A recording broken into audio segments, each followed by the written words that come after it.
Después de las declaraciones en el día de ayer de las hermanas de Jonathan and Dick, que afirmaban en el juzgado que había un acuerdo familiar por el tema de la herencia con su padre, han dado un montón de claves de lo que podría haber sido una de las mayores bazas de la defensa en torno a declaraciones de testigos. Las hermanas o las hijas de Isaac and Dick reiteraron ante la jueza que creían en la inocencia de su hermano. Aparte, sostenían que Jonathan no había causado para nada la muerte del fundador de Mango por discrepancias con la herencia, como así creen los investigadores. Y las hijas del magnate fallecido, hermanas del sospechoso, acudieron a los juzgados y dieron varias declaraciones que ahora vamos a analizar por aquí. De hecho, hay un comunicado, han sacado un comunicado también. Pues justo lo tenemos, dice: llevamos 18 meses sin espacio de sosiego para procesar el duelo. Después de todo lo que han sucedido, de las declaraciones de la viuda, de la terapeuta, que eran clave y parecía que estaban ejerciendo casi un plan para rematar en vida a Isaac and Dick y arrebatarle también esa herencia, y así se desprende de alguno de los autos. De hecho, ahora vamos a ver también las declaraciones del psiquiatra, que nadie está hablando de esto, nadie está hablando de este...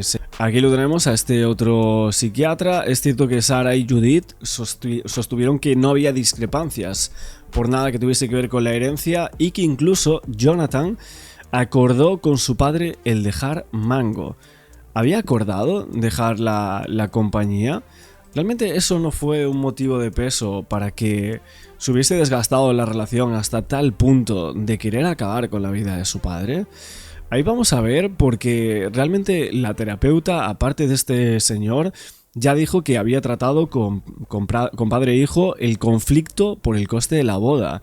Había conflictos todo el tiempo por el coste de la boda, porque no le parecía bien esta chica, porque se habían casado muy rápido.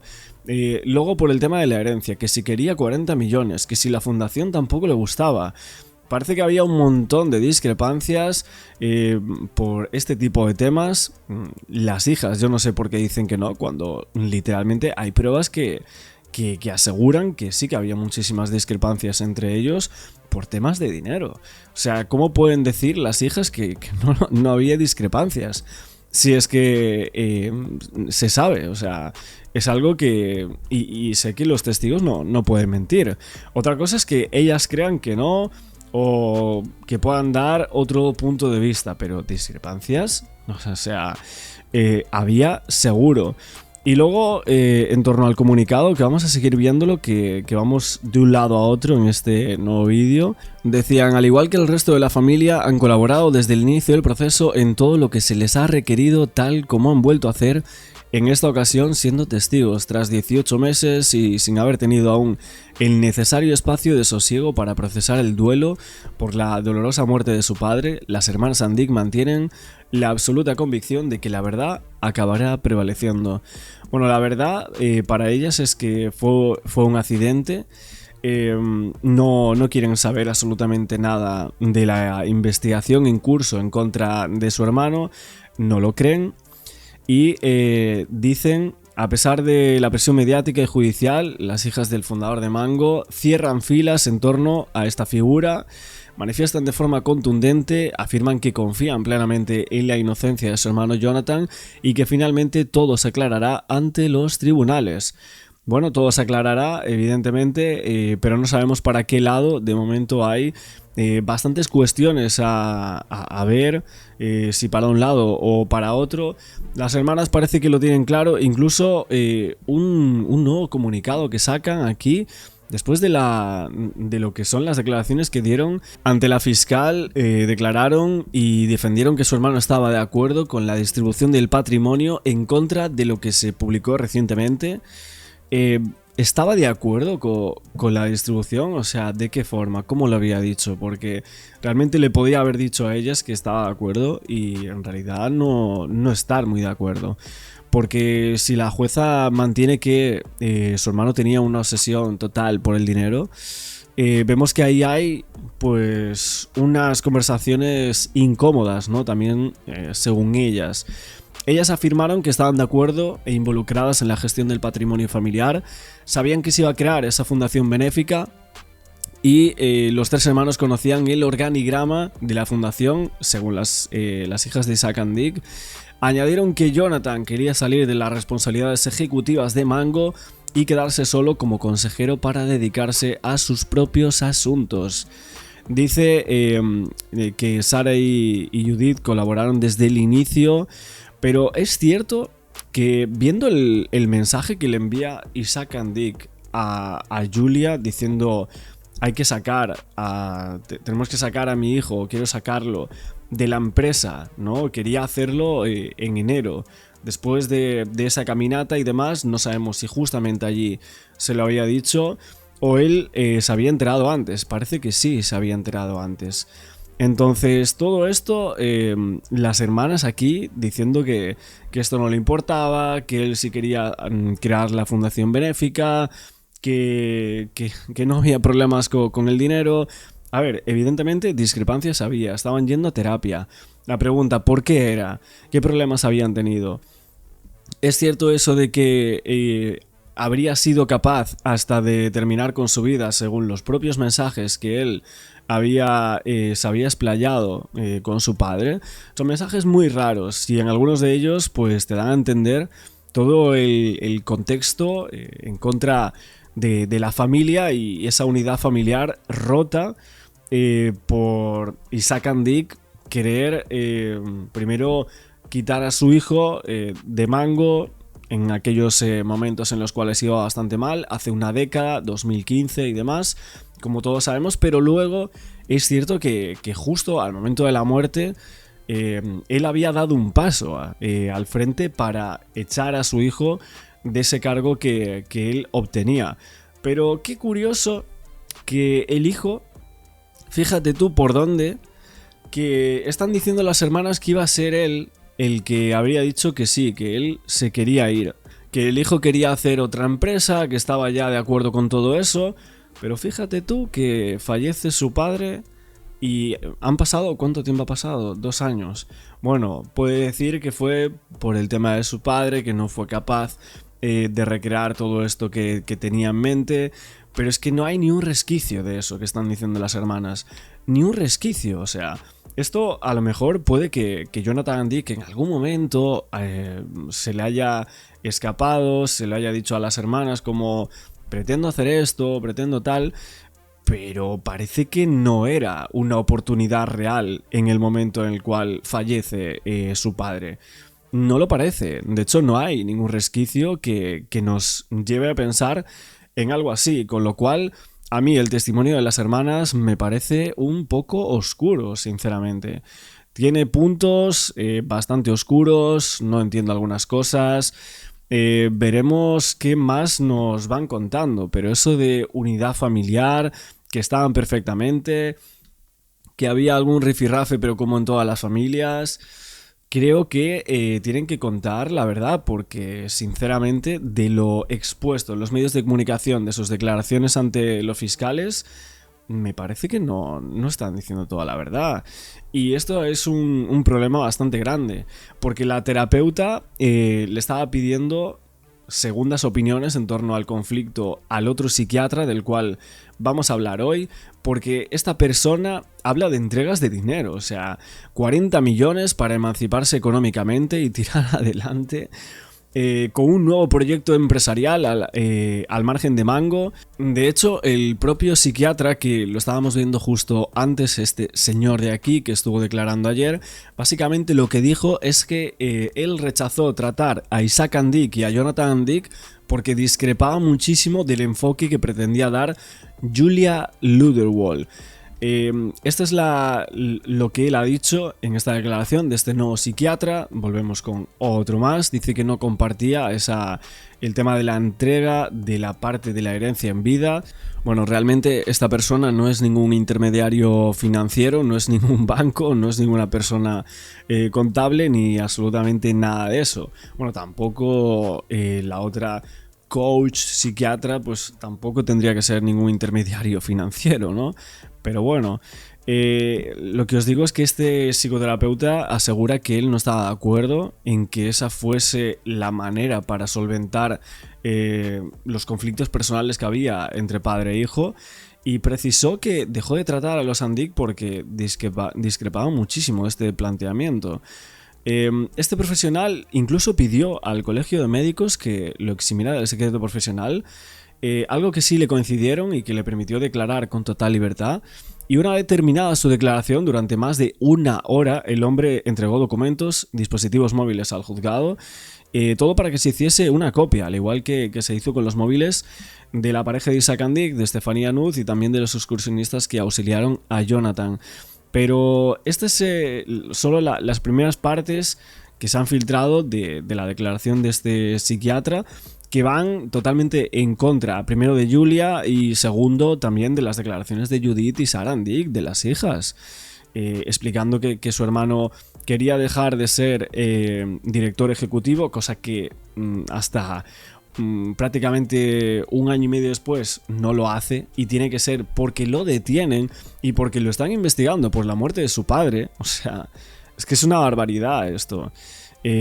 Sinceramente, no creo que para la jueza las declaraciones de las hermanas hayan tenido una relevancia tan importante como para dejar de pensar que Jonathan Andic no pueda ser investigado o no pueda ser presunto culpable, etc. Porque viendo las diferentes etapas investigativas que hay y los planteos, los mensajes, etc., toda la prueba indiciaria que tienen, las declaraciones de las hijas del fundador de Mango se quedan un poco cortas, ¿no? A mí me parece un poco oscuro. Yo pensé sinceramente que iban a declarar otra cosa, que iban a estar a favor del hermano, pero no de esta manera. O sea, son cosas que literalmente ve cualquiera desde fuera. No, es como que no tiene mucho sentido. Una cosa es que en aquel momento el hermano, el padre, les dijesen ciertas cosas, pero declararlo ahora y de esta manera me parece muy fuerte. Yo no me lo esperaba para nada, pero así lo hemos visto. Bueno, vamos a ver en tele también las claves de las declaraciones de las hermanas, un poco todo lo que estábamos contando y más en sintonía con algunos comentarios. Ahora nos vamos a explayar un poquito más en torno a esto. Tienen que aclarar cómo era la relación entre su hermano y su padre. Ellas han defendido siempre que no era mala, a pesar de los mensajes que se han filtrado en los que Jonathan llegó, recordemos, a decir: no me extraña que pensaras que era capaz hasta de matarte. Bueno, también tienen que aclarar si el dinero fue motivo de peleas. Se ha publicado que la relación se enturbió cuando Jonathan quiso pagar su boda con el dinero de la empresa. También habría sido foco de discusiones el papel de Jonathan en Mango y su intención de heredar en vida. Y es que el testamento del magnate está ahora mismo en el centro del caso, con varias preguntas. ¿Iba a cambiarlo antes de morir? ¿Pensó en desheredar a Jonathan? ¿O hasta qué punto los hijos conocían las intenciones de su padre con la fundación benéfica? Siempre se ha cerrado filas en torno a Jonathan. Lo ha hecho su madre, lo han hecho las hermanas, siempre alejadas del foco mediático. Compartieron un viaje en uno de los veleros o de los yates que tienen. Neus, después de todo lo que hemos ido conociendo, de todas estas filtraciones, de los mensajes que hemos conocido, ¿siguen siempre del lado de Jonathan Andic? ¿No se ha quebrado esa confianza? No, ellas se mantienen absolutamente, alineadas con la defensa de Jonathan Andic y creyendo en la inocencia de Jonathan Andic. Hoy van a tener que contestar preguntas porque en un principio, delante de los Mossos, declararon que no había habido problemas entre padre e hijo, o al menos no problemas de envergadura. Claro, la jueza va a preguntar y la fiscal va a preguntar: si no son problemas de envergadura, ¿por qué se necesita una terapia familiar, una terapia que además necesita el apoyo de un psiquiatra? Es decir, hay muchas cuestiones en esa relación padre-hijo que conocen las hermanas y que hoy van a tener que responder delante de la juez y delante de la fiscal. Moya, que te voy a hablar por lo bajinis. ¿Qué quieres decir? Bueno, la versión del entorno de los Andic lo que nos transmiten es que aquí lo principal, yo creo que habría que diferenciar entre desheredar, el término desheredar a Jonathan Andic, o el término incluir en el testamento una parte para una fundación, que yo creo que es muy diferente y que quizá no es suficiente como para pensar que estamos ante un asesinato por dinero. Lo que dicen las hermanas es que lo sabían, que se lo comunicó su padre hace mucho tiempo y que todas estaban de acuerdo. Sí, pero una cosa es el tema de, vale, no lo deshereda aún. Bueno, de hecho parece que le guardaba bastante confianza, pero sí que estaba viendo o empezando a ver algunas cosas extrañas durante los últimos años. Lo que pasa es que nunca, o sea, Isaac Andic nunca pensaría que su hijo pudiese elevar hasta tal punto, ¿no? Si es que fuese el caso, si es que no fuese un accidente y fuese un presunto homicidio como aquí se está investigando. Pero no es tan solo el tema de la obsesión con el dinero, sino muchísimas otras cosas que podrían haber pasado por el medio. También el tema de la boda. Ahí vemos cómo los investigadores aseguran que se hablaba de roces entre padre e hijo a cuenta del dinero. Si es que esto lo dice hasta la propia terapeuta. En su declaración, Julia Luderwohl añade este tipo de cosas, que tenían roces todo el rato por temas de dinero. Entonces, la única vía de escape que ella pensaba era: Isaac Andic, no hagas esto, dale este dinero a tu hijo, déjalo emanciparse y todo esto. De hecho, hasta la boda que quería hacer, que fue uno de los temas a tratar en la terapia familiar, él aseguraba que se pasaba del presupuesto. O sea, Jonathan Andic y su mujer, Paula Navarro, pero esa boda quería que la pagase el padre. Le pedía millones de euros para hacer esa boda, pero al parecer no alcanzaba para cubrir los deseos de los novios, ¿no? Y ahí se enfrentan muchísimo, tienen un conflicto importante que intentan tratar en esa terapia familiar con Julia Luderwohl. Al final no hubo convite, de hecho fue una boda íntima que se celebró 3 meses antes de la caída normal. Pero lo que creen los investigadores es que todo este tipo de cosas fue mermando la relación hasta tal punto de ver en su padre como una especie de monstruo que tenía todo el dinero, que tenía toda la fama, que tenía absolutamente todo y que durante muchísimo tiempo lo fue humillando, no le quiso dar dinero aquí, allá, la creación de la fundación. O sea, al final eran todo indicios para llegar a pensar que quería acabar con la vida del padre. Pero bueno, veremos si realmente todo ese cúmulo de indicios podría hacer creer que sí que lo terminó en esa montaña. No había roces graves, sino que lo del terapeuta era para resolver esa situación, porque en realidad su hermano admiraba a su padre, cosa que hemos visto en algunos mensajes.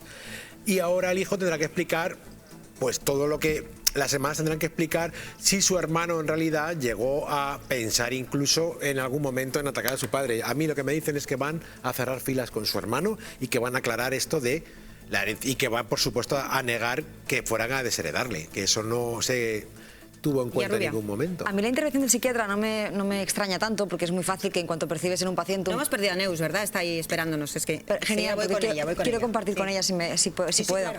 El psiquiatra al final, en cuanto tienes un paciente que tiene un pequeño síntoma de ansiedad, un mínimo síntoma depresivo, te coordinas con un psiquiatra para poderlo aliviar. Eso no me preocupa. La cuestión es, estas fotografías que están estratégicamente apareciendo, que me parece bien, ojo, pero haya o no haya detrás de todo esto una trama novelesca, Neus, no olvidemos que lo que sí que hay detrás es una empresa, un holding, pero sobre todo una marca de bandera que depende de sus compradores. Por tanto, hay que hacer también un poco de piña en torno a esto. ¿Cuánto hay de defensa Andic y cuánto hay de estrategia de marketing? Comprensible, pero marketing a fin de cuentas. Neus. Bueno, evidentemente os podéis imaginar que hay empresas de comunicación que directamente nos llaman y nos dicen son los portavoces de la familia. Es decir, ellos ya han cogido sus propias empresas de comunicación para gestionar todo esto. Ana, el papel del psiquiatra yo creo que va a ser importante porque la testifical está siendo bastante larga, y es que este psiquiatra le van a preguntar cómo era la terapia y qué vio en esta terapia que hacía María Julia. El psiquiatra desde otra perspectiva sí que puede dibujar un poco en qué estado se encontró el padre y en qué estado estaba el hijo. O sea, había un enfrentamiento real. Todo esto es lo que se le preguntará al psiquiatra, y qué papel jugaba en esta historia Julia, teniendo en cuenta que además no estaba ni siquiera colegiada. Es decir, el psiquiatra va a aportar todo esto, y después aquí evidentemente hay un interés económico brutal y una marca de empresa princesa como es Mango, que no quiere salir manchada de esta historia. Y además tenemos que insistir, y yo insisto, en la presunción de inocencia de Jonathan. No olvidemos que si Jonathan es inocente, esta criminalización, aparte de perder a un padre, es durísima, durísima para él y para toda la familia. Bueno, estamos hablando... Bueno, hay que acordarse que a día de hoy la investigación apunta a un presunto homicidio y aquí la única víctima sería Isaac Andic, ojo, que creo que se está olvidando muchas veces. A mí me llama la atención porque al final sí, era un hombre de 71 años, tenía seguramente... había hecho ya muchísimas cosas en su vida, etcétera, etcétera, pero nadie tiene que quitarle la vida a nadie, si es que fuese el caso, y hay que, o tendría alguien que reclamar justicia por este hombre. O sea, es que nadie lo está reclamando, nadie ha salido, ni aunque saliese una prueba clarísima de que su hijo, presuntamente, u otra persona habría terminado con su vida, ¿saldría alguien a decir, a reclamar justicia por este señor? Yo es que de verdad me lo pregunto alguna vez, ¿quiénes eran las personas que estaban a su lado? ¿Quién eras? No sé, es que... no sé, es algo que en este tipo de temas siempre parecen suceder, ¿no? De hecho, el otro día hablé con una persona, un conocido, que estuvo el día en el cual cae Isaac Andic al vacío. Estuvo en ese sendero, o sea, cerca, pero en otro lado, ¿no? O sea, sé que estuvo por allí y él vio cómo llegaban las ambulancias, etcétera, helicópteros, y realmente me dijo que no siguió mucho el caso, que no sabe prácticamente nada, y que lo último que había escuchado habían sido lo de los 7 indicios estos que había dado en el auto la jueza. No me lo dijo así, pero dijo que se recordaba, o lo que más extraño le parecía en torno a pensar que podía ser un presunto homicidio, era el tema de ese viaje a un país. Me decía un país de América, pensaba que era Colombia o algo así, pero bueno, en este caso es Quito, o sea, la ciudad de Quito, en Ecuador, ese viaje relámpago que ni siquiera la secretaria de Jonathan Andic sabía el por qué se realizó ese viaje, pero para este conocido que estuvo aquel día, de hecho, que eso sí que me pareció rarísimo, pero bueno, curiosidades. Y bueno, básicamente lo que me decía era eso, que le parecía lo más extraño el tema de llevar el teléfono allí, deshacerse de él supuestamente como prueba incriminatoria, y que eso le parecía una de las pruebas más graves en contra del hijo de Isaac Andic. Esto salió en torno al auto que ordenaba la detención. Señalaba justamente que ese 25 de marzo de 2025 se había cambiado el teléfono móvil, borrando el contenido del antiguo teléfono. ¿Por qué lo hizo? ¿Por qué hubo este reemplazo? ¿Se debió simplemente a un robo? Esto es lo que dice él, pero evidentemente es una de las cuestiones quizás más extrañas en torno a la figura de Jonathan Andic.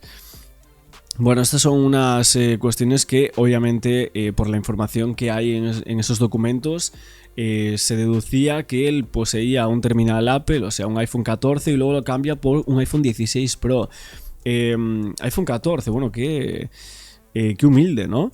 Y la verdad que se estaba pidiendo incluso a Apple que se consiguiese saber más datos en torno a ese teléfono perdido. Realmente se perdió, como lo perdió, él no denuncia el robo de ese teléfono de ninguna manera. ¿No había ahí datos importantes como para denunciarlo? Esa es la pregunta que me hago. O sea, al final es una persona relevante, Jonathan Andic, sabemos cómo son este tipo de cosas, que seguramente tenga más móviles y tal, pero había hecho, antes de ir a Ecuador y perder el móvil, ¿había hecho algún cambio? ¿Se puede saber eso? Bueno, estas son algunas preguntas que yo me hago en torno a ese momento. Y no lo vamos a olvidar, de una de las mayores fortunas de nuestro país, de la quinta mayor fortuna de nuestro país, de la primera fortuna de Cataluña. Y vamos a recordar que según la jueza de Martorell, detrás de lo que ella califica homicidio, hay un móvil económico. Este es el emporio de Isaac Andic. Era el dueño de una de las multinacionales de moda más importantes del país. Isaac Andic, en lo personal y en lo profesional, siempre estaba rodeado de su familia. Sus 3 hijos biológicos, Jonathan, Judith y Sara, son los propietarios del 95% de las acciones de la compañía. El grupo textil reparte en el último ejercicio 217,6 millones de euros entre sus accionistas, lo que equivale al 90% del beneficio. Jonathan, el primogénito de 45 años, detenido por los Mossos, forma parte del Consejo de Administración y dirige la línea de ropa masculina. Su padre le nombró heredero en el año 2013. Si uno tiene claro dónde quiere llegar y avanza siempre hacia adelante, acaba alcanzando sus objetivos. Jonathan es pareja de la joven influencer Paula Navarro, más conocida como Paula Nata, con la que amplió la familia tan solo 9 meses después del trágico suceso. La pareja del fallecido, Estefanía Nut, recurrió al reparto de la herencia, reclamaba inicialmente 70 millones de euros. Tras el conflicto, los 3 hijos del empresario llegaron a un principio de acuerdo para abonarle 27 millones de euros. La compañía de Andic está presente en 115 países con 2.800 puntos de venta. Se calcula que el patrimonio del empresario asciende a más de 8.000 millones de euros. Es la mayor fortuna de Cataluña y la quinta de nuestro país en el momento de su muerte. Y otras personas en torno al tema de la fortuna, el que decían que era el 4.º hijo, todas esas personas no van a declarar. El hermano de Isaac Andic, por ejemplo. Vamos con más detalles que remarca Moya en torno a lo que dijo Estefanía Nut. Una cuestión que se ha subrayado y otra que dices tú, se ha dejado de contar. Sí, por ejemplo, nos llega que Estefanía Nut lo que dice es, lo digo para que entiendan cómo va este caso, ¿no? Porque solo nos llega un trozo de información que puede dar una versión sesgada. Nos dicen que Estefanía Nut lo que dijo, y además me lo dicen, es verdad, que dijo que el cambio de testamento lo iba a cambiar todo. Pero cuando le preguntan qué iba a cambiar, en qué detalles iba a cambiar, cuánto era lo de la fundación, pues no lo dice. No, dice, pues no sé los detalles. Entonces, ¿cómo va a cambiar todo si no sabe los detalles? Sobre la relación entre padre e hijo. Y sobre la relación entre padre e hijo. Bueno, básicamente sería algo que le habló Isaac Andic en vida en torno a voy a cambiar el testamento, va a cambiar absolutamente todo, va a cambiar la relación con mi hijo. Parece como que en esos momentos había como una especie de ultimátum en torno al hijo, del cual el propio Jonathan se entera. Esto sí, a mí sí, sinceramente me parece un posible motivo de un presunto homicidio. Y ahí vemos. Lo que dice es que efectivamente, que se llama mal desde hace años, pero lo que no cuenta, lo que nos está contando es que también dice que llevaban años que había mejorado bastante esa relación. Yo estoy con Neus. Necesitamos saber cuánto dinero era la fundación para poder valorarlo, ¿no? A mí hay una cosa que me llama la atención, por lo menos.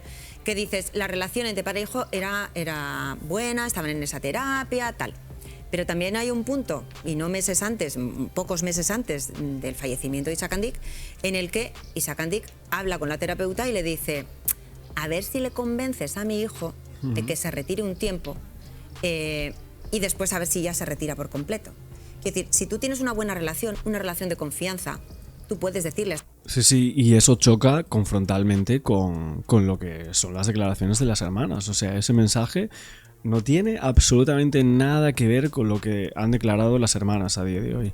Y es un mensaje, es algo que está ahí y que van a poder contradecirlo. Esa persona, mira, cariño, hasta aquí.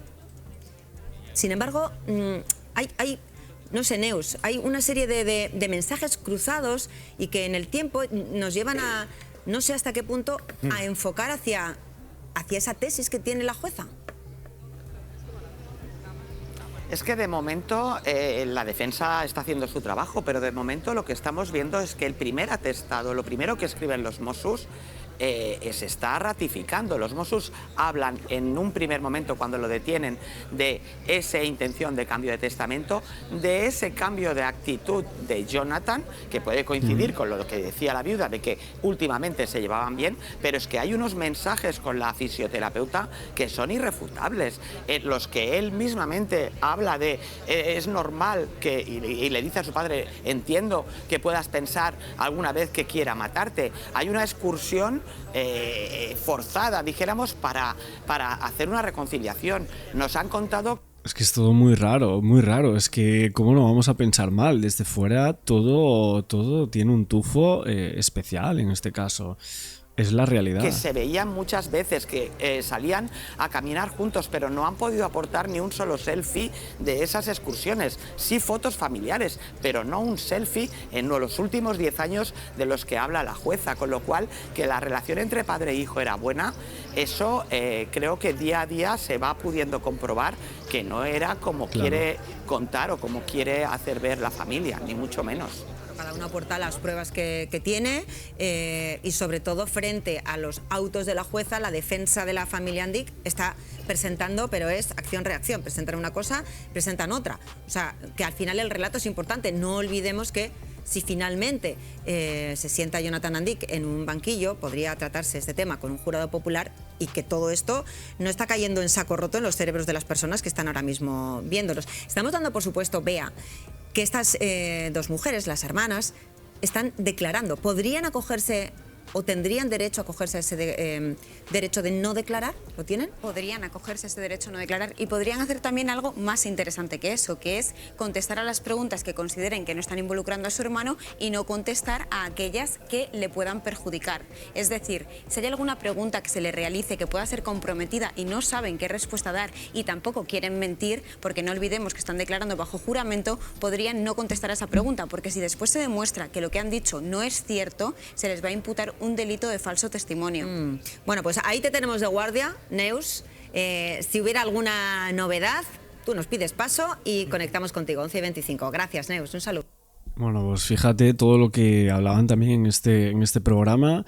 Vemos que muchos periodistas tienen un montón de dudas, como todos nosotros, o sea, como todos nosotros. Al final veo comentarios de gente que dice, entendiendo ahora que Isaac Andic quería sacar al hijo de la compañía, que le había dado una oportunidad para dirigirla, que el hijo demostró que supuestamente no servía para eso después de un tiempo, estuvo como dirigente de la compañía, etcétera, pérdidas millonarias, y ahí Isaac Andic le dio una reprimenda brutal.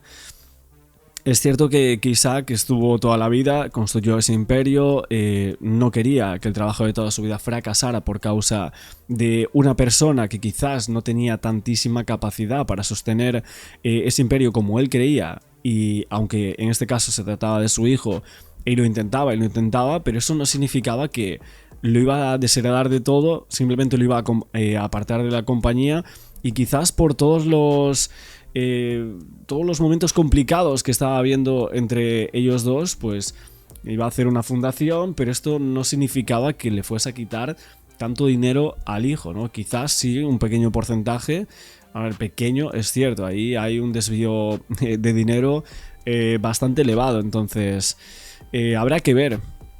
Habrá que ver qué más cosas van saliendo de las declaraciones de todos los testigos. De momento solo se han filtrado pequeñas cosas, o sea, al final estamos en un punto crítico en los cuales han declarado hasta 7 u 8 personas, si no me equivoco, contando montañistas, la terapeuta, el otro psicoterapeuta que ha dicho que él para nada quería atender a Isaac Andic si su hacer era que el padre le diese más de 40 millones al hijo, como quería Julia. O sea, Julia sí iba por ese lado, creía que era la única forma de poder ayudarlos, hacer de inversor financiero o intermediario o algo así, ¿no?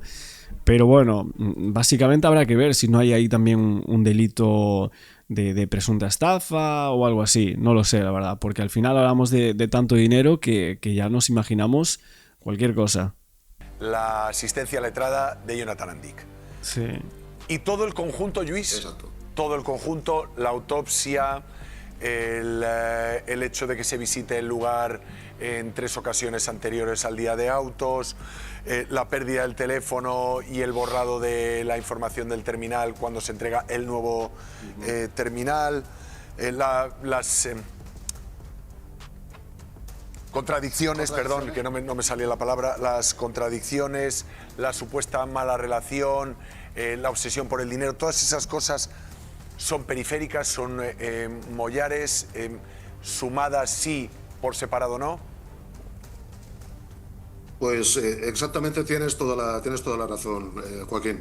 En una investigación criminal es la suma de todas las evidencias. O sea, no nos podemos basar, incluso si habláramos de una prueba, que no es el caso, de ADN, una identificación genética, o habláramos de una huella dactilar, que todo el mundo conoce, pues únicamente por esas evidencias tampoco podemos concluir una investigación.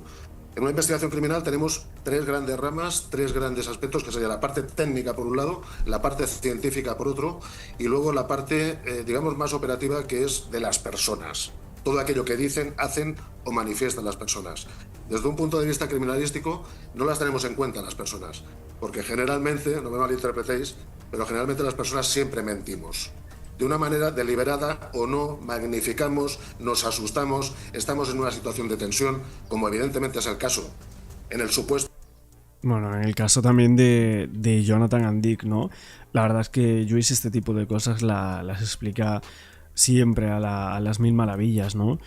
Estoy viendo por aquí un último artículo en donde sacan toda la parte de los indicios que la policía catalana asegura que recabó durante varios meses, las pesquisas que están bajo estricto secreto y que obviamente llevaron a esta jueza a afirmar que la muerte de Isaac and Dick fue planificada. Un informe técnico elaborado por la unidad de montaña que descarta absolutamente un resbalón fortuito.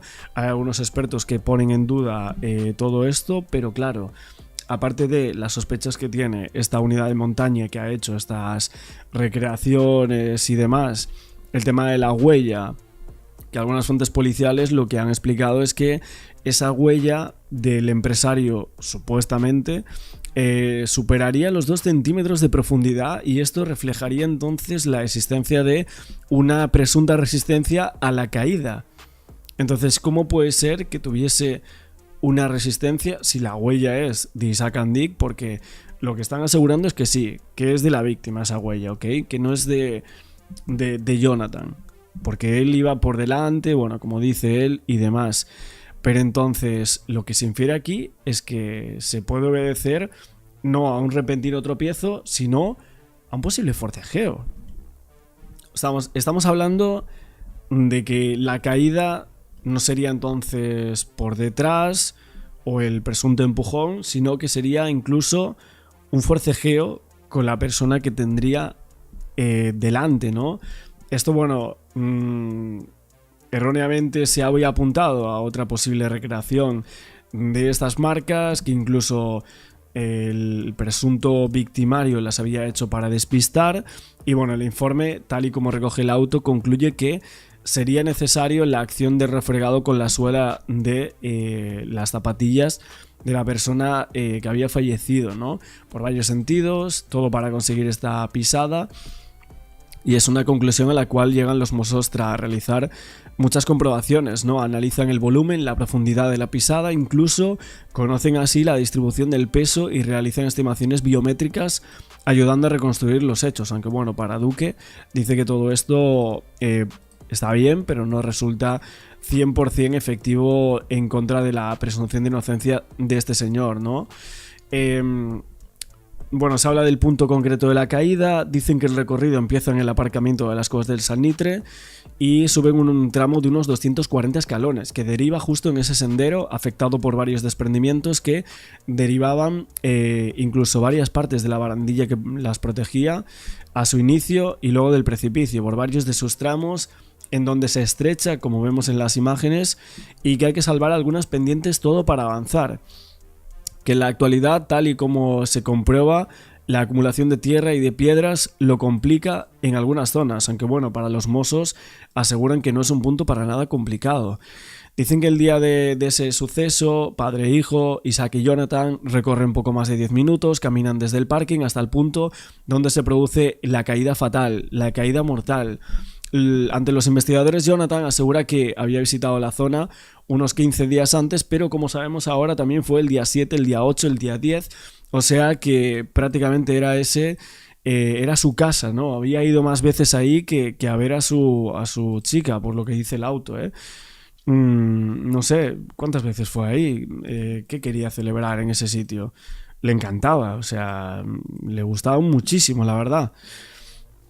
No sé si había ido semanas anteriores o meses o años anteriores había ido ahí más veces. Esto lo tendrá que decir él, pero ir 3 días antes de este accidente, pues cuanto menos a la jueza le llama muchísimo la atención esto.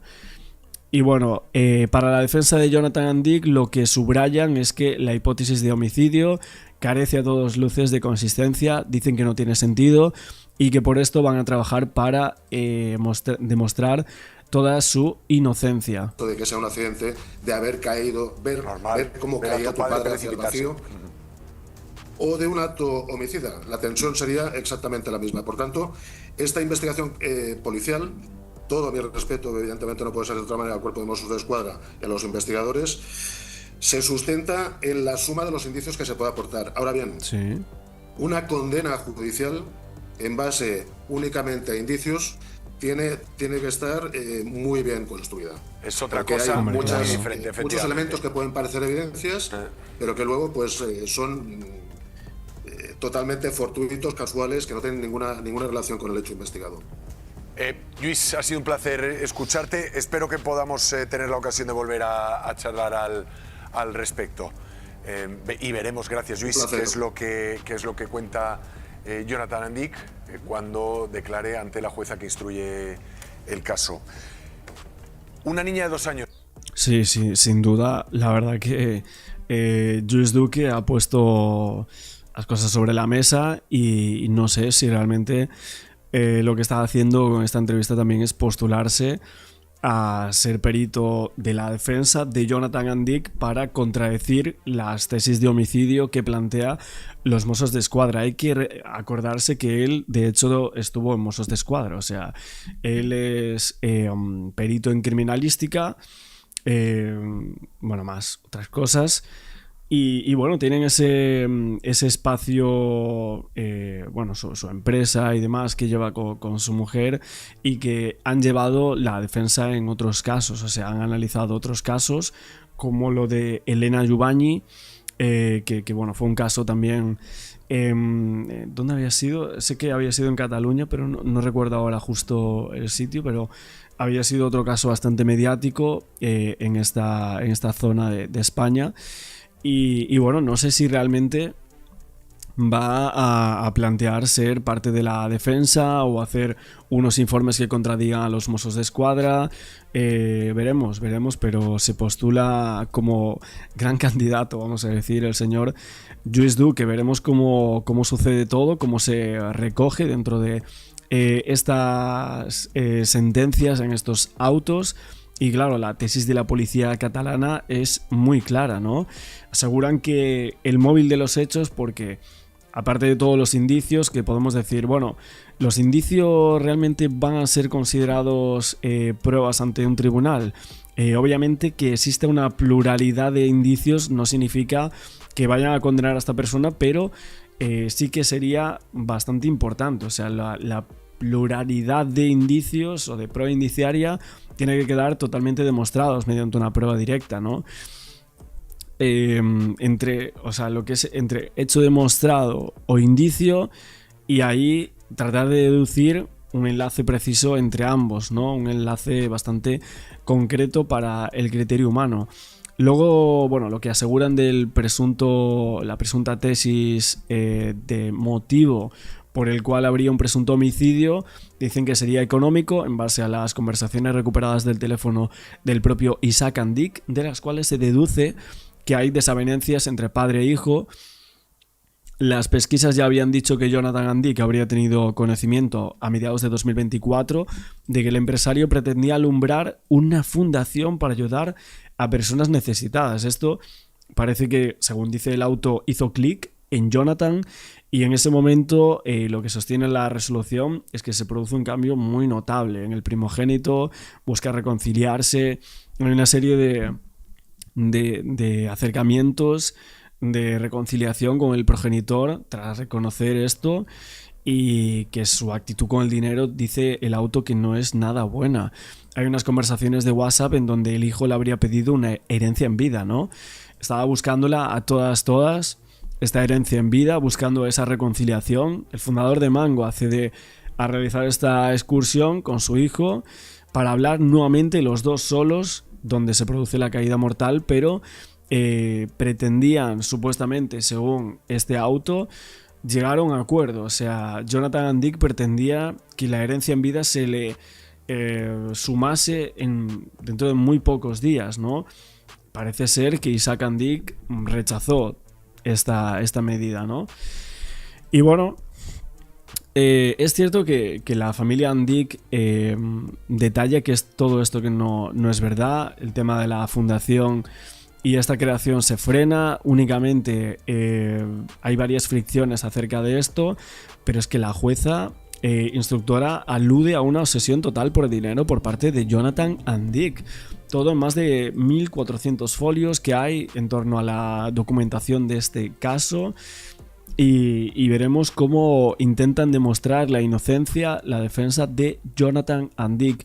Hoy hemos hablado un poco de la historia de amor de Isaac con Stephanie Nutt, esa discreción, algunas pasiones, no hubo ceremonia y hay una notable diferencia de edad también. O sea, sabemos que compartió 6 años de su vida y ahora se está asegurando que ella fue una testigo clave en torno a esta detención, vamos a decir, de Jonathan and Dick por el presunto homicidio de su padre. Estaremos analizando cada uno de los puntos que vayan saliendo de este caso y todas vuestras impresiones quiero que queden aquí abajo también en los comentarios. Muchísimas gracias por verme, no olvidéis el like, suscribiros al canal con la campana, hypear el vídeo y nos vemos en próximos relatos.